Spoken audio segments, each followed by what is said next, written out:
নামাজ না পড়লে দুনিয়াতে 5টি ক্ষতি থেকে কেউ আপনাকে রক্ষা করতে পারবে না। এই 5টা ক্ষতি দুনিয়াতেই আপনার হবে, আখেরাত তো পড়েই আছে যদি আপনার নামাজ না হয়।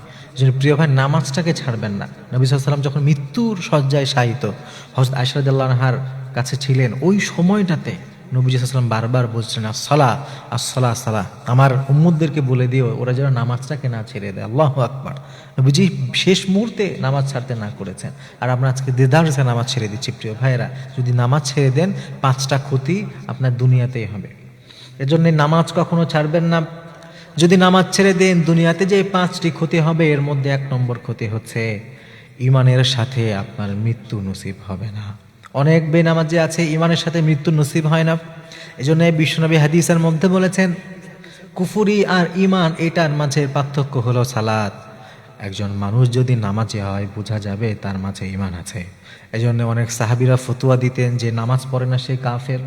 এজন্য প্রিয় ভাইরা, নামাজ ছাড়া যাবে না।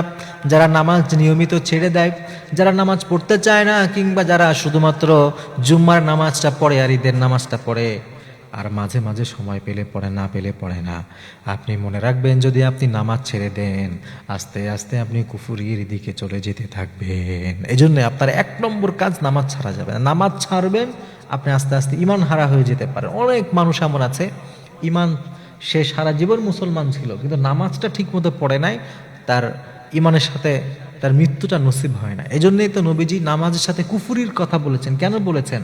সাহাবীরা এবং উলামা একরামরা ব্যাখ্যা করেছেন যে এটার দ্বারা উদ্দেশ্য এই নয় যে নামাজ এক ওয়াক্ত ছেড়ে দিলে সে কাফের হয়ে যাবে, বরং এটার দ্বারা উদ্দেশ্য হচ্ছে কেউ নামাজ ছেড়ে দিলে আস্তে আস্তে সে কুফুরির দিকে চলে যাবে, তার মৃত্যুটা ঈমানের উপরে নসিব নাও হতে পারে। এজন্য প্রিয় ভাই, 1 নম্বরে নামাজ ছেড়ে দেওয়া যাবে না, ছাড়লে এই 1 ক্ষতি। 2 নম্বর ক্ষতি হচ্ছে গুনাহ বেড়ে যাবে। আপনি যখন নামাজ পড়বেন না, নামাজ ছেড়ে দিবেন, আস্তে আস্তে গুনার ভিতরে এমনভাবে ঢুকে যাবেন ওইখান থেকে বের হতে পারবেন না। কারণ আল্লাহ তাআলা নামাজের ব্যাপারে চমৎকার ঘোষণা দিয়েছেন। আল্লাহ তাআলা নিজেই বলছেন ইন্নাস সালাতা তানহা আনিল ফাহশাই ওয়াল মুনকার। যত অশ্লীলতা, যত পাপাচার, যত মুনকার কাজ আছে সব কিছু থেকে নামাজ আমাদেরকে বিরত রাখবে। কিন্তু যখন আমরা নামাজটাকেই ছেড়ে দিব আস্তে আস্তে গুনাহের মাঝে আমরা ঢুকে যাব। এজন্য 2 নম্বরে নামাজ ছাড়া যাবে না ভাই। ছাড়লে গুনাহের মধ্যে ঢুকবো আর বের হইতে পারবো না। 3 নম্বরে সংক্ষেপ করে যদি আমি বলি, আমাদের লাইফের বরকতগুলো নষ্ট হয়ে যাবে। সালাত মানে হচ্ছে বরকত, সালাত মানে হচ্ছে শান্তি। যখন আমি সালাত ছেড়ে দিব, নামাজ ছেড়ে দিব, আমার জীবনে কোনো বরকত থাকবে না। একটার পর একটা টেনশন আর বিপদ আসতেই থাকবে। এজন্য প্রিয় ভাই, সালাত